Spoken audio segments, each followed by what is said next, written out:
Como foi depois desse seu encontro com Jesus, você conseguir começar a reestruturar a sua vida emocional e espiritual?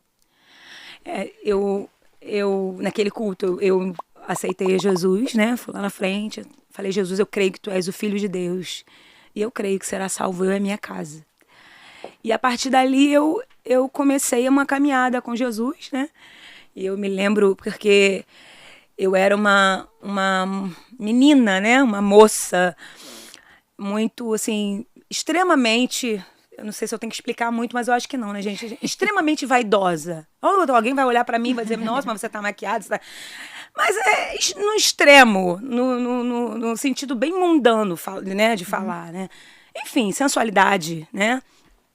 E desfilei em carnaval, exibindo meu corpo, seminua, com o apoio do meu esposo, do meu marido, né? Que loucura, né? Mas, enfim, essa era a minha vida, não conhecia Jesus. E aí, a partir do momento que eu aceitei a Jesus, entreguei a minha vida para Jesus, não foi pastor, não foi homem, foi o próprio Espírito Santo. Que eu me lembro que caminhando com Jesus, eu até me emociono, porque a bondade de Deus é muito infinita, né? Eu costumo dizer que eu acredito que quando eu desfilava muitas vezes ali, o próprio Deus estava olhando, se prepara porque o que eu vou fazer na tua vida. E assim, eu me lembro que, como eu disse, né, a vaidade extrema, né, a exposição do corpo e tudo mais. E de repente entreguei minha vida para Jesus e o próprio Espírito Santo começou a falar comigo. O próprio Espírito Santo me incomodava, eu colocava uma roupa e eu não conseguia me sentir bem com aquela roupa.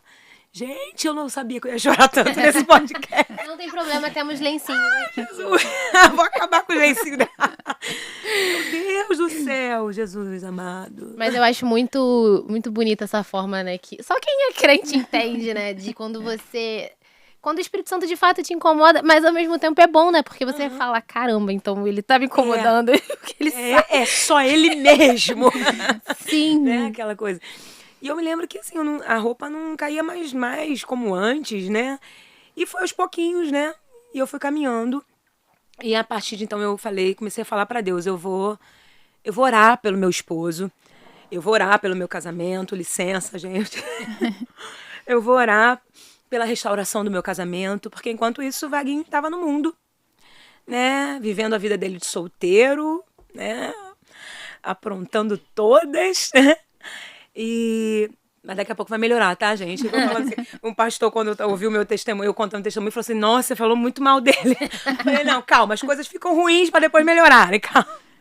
É para mostrar o poder de Deus, né? Com certeza. E eu me lembro que, enquanto isso, ele estava lá no mundão. E as notícias que chegavam para mim eram das piores, né? Alguém me ligava para dizer, Fabiola, o Vaguinho estava numa boate, não sei aonde. E, Fabiola, o Vaguinho estava não sei aonde com uma mulher. E, Fabiola, o Vaguinho tava... viu o Vaguinho entrando numa comunidade, viu o Vaguinho drogado, bem drogado, enfim. Enquanto eu estava caminhando na igreja, as notícias que eu recebia eram essas. E vocês tinham algum contato nessa época? Tínhamos As crianças? bem pouco por causa nesse tempo ainda era o Júnior, né? Só. O meu filho são 5 anos de diferença. Nós dois, né? Só tínhamos o Júnior. E aí a gente tinha contato, mas assim, ele era só por questões mesmo dele como ser pai, de ser pai do meu filho, e tinha um contato. Só que a partir de então, quando eu comecei a caminhar na igreja, eu comecei a ir escondido. Eu falei assim, eu não vou falar para ele que eu me converti, eu não vou falar para ele que eu aceitei Jesus, eu vou orar. Eu falei, Senhor, eu vou orar no secreto. E o Deus que ouve no secreto vai fazer alguma coisa. Só que quando eu aceitei o Senhor Jesus, quando eu me entreguei minha vida para Jesus, eu me enchi de fé e eu falei, eu vou buscar pelo meu marido. Até que eu ouvi uma voz, a voz. E eu lembro que uma voz falou assim, não, você não vai buscar pelo seu marido. Eu, novinha, convertida, né, eu não entendi que voz é essa. Só pode ser o inimigo, né? Isso é o diabo, não é Deus que está falando. Mas ali na minha inexperiência ainda, né? Eu falei, eu vou orar. E eu preciso que o senhor me fale, que o senhor fale comigo. Que voz é essa? Como será que Deus não quer, né? Eu fiquei confusa. Será que Deus não quer que ele volte, que a gente volte? Será que não é de Deus, né? Enfim. E eu fui orar, e eu orando, eu ouvi a voz do Senhor nitidamente falando para mim: antes de você buscar a libertação do Vaguinho, antes de você buscar a restauração do seu casamento, você precisa buscar a sua cura e a sua libertação. E ali eu entendi, né, que não era o inimigo, era Deus dizendo: você precisa tratar de você primeiro, porque um doente não tem como tratar um doente. E aí eu entendi, eu falei... E o Senhor começou a falar comigo acerca de perdão, né? E foi bem difícil naquele tempo, né? Tinha acontecido diversas situações, né?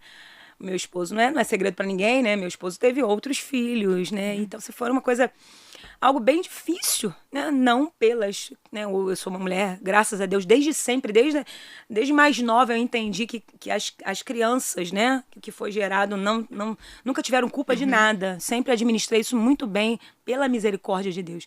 Mas a gente sabe, né? Que esse tipo de... É a traição, né? Que foi comprovada, aquela coisa toda. E aí o Senhor começou a falar acerca do perdão, que eu precisava liberar o perdão para o meu marido, que eu precisava liberar o perdão para outras pessoas. E ali o Senhor falou: primeiro, você está ferida. E eu não consegui entender muito bem por que Deus estava requerendo tanto isso até então. Mas fui buscar no joelho, na oração, falei: Senhor, é muito difícil, né? E falar de perdão, né? É bem difícil. Não é que porque às vezes a gente que já viveu, né, a experiência do perdão, né, não de ser perdoada, né, mas de perdoar. Parece que quando a gente fala, parece que é fácil. A gente sabe, eu sei que não é fácil. Mas é possível. Você nunca vai sentir de perdoar, na verdade, né? Mas quando você entende, né, que as feridas que você carrega, as dores que você carrega, só faz mal para você. Não é para quem te feriu, né? Não é quem te feriu às vezes não tá nem ligado nisso, mas te faz mal para você. E eu comecei a entender que aquilo me fazia mal, né? Até em relação ao meu próprio esposo, né? E ali eu comecei a buscar a Deus. E aí, não sei te explicar em palavras, eu sei que Deus me sinalizou. Agora sim, agora você está curada. Agora você está curada depois de um tempo. Agora você pode buscar pela restauração do seu casamento. No momento eu não entendi por que esse processo. Hoje eu entendo que Deus estava querendo uma Fabiola curada para poder trazer um Vaguinho liberto. Porque se Deus me coloca, traz ele de volta do jeito que eu estava ferida, eu poderia colocar tudo a perder, porque uma pessoa ferida fere outras pessoas. Então você imagina, por questões de traições, né, um casal, uma pessoa que não está curada, o que poderia acontecer? Porque todo casal vai acordar azedo em algum momento, né? Machucada. E de repente, numa palavra, eu poderia jogar na face dele. E eu costumo trazer isso como exemplo para algumas pessoas, né? Talvez tenha alguém que está nos assistindo e viveu, ou está vivendo uma história como essa. Por que Deus ainda não fez? É porque Deus ainda precisa te curar. Porque Deus não quer que você jogue tudo a perder, entendeu? Então eu entendi depois, né? Porque Deus é assim, né? Primeiro ele nos ordena para depois explicar. E aí comecei a buscar. Só que quanto mais eu buscava, mais o cenário parecia que não ia dar certo. Como eu disse, as notícias eram: estava drogado não sei aonde, tá cada vez mais drogado, solteiro, ganhando dinheiro, fazendo sucesso, viajando o Brasil todo. O Vaguinho era um dos pagodeiros mais famosos da época, né, dos anos 90. Eu me sinto muito, muito madura quando eu conto essa parte dos anos 90. Mas era um dos pagodeiros mais famosos naquele tempo. Então você imagina. Porque acho que para quem está assistindo e é mais jovem não tem noção, né, de quem é.